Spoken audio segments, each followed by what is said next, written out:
गुन में बौरा गईनी पी के भांग गांजा जी,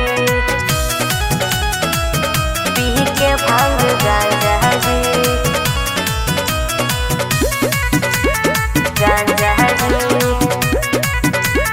गांजा जी। अब की बारी होलिया में सुनला हमरी जान हो, रंगावा घोराई ढोली में बाटे पालन हो, बाटे पालन।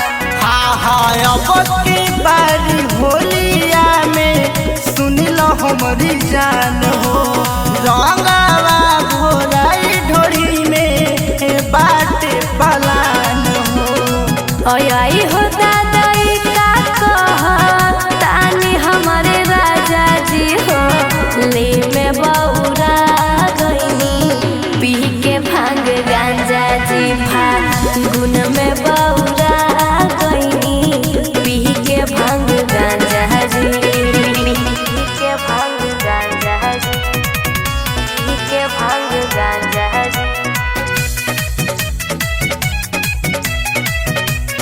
के भांग गांजा जी, के भांग गांजा जी। ढोलिया में घोर के रंगवा भरब पिचकारी, के तनो तुमान करबू रंग देहब साड़ी,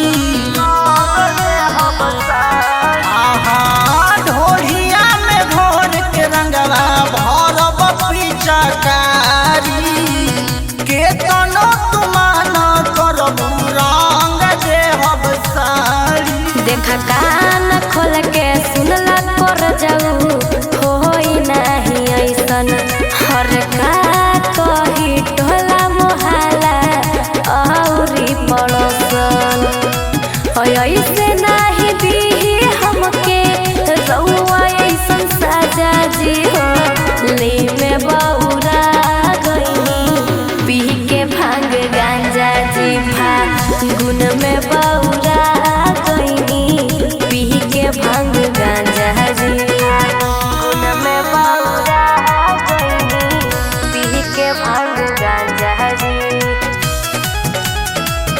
पी के भांग गांजा जी, गांजा जी, गांजा जी। मान बुझे बतिया नहीं पियावा पवन के, चलल छोड़ा देब तोहरा ऐसे बन ठन के,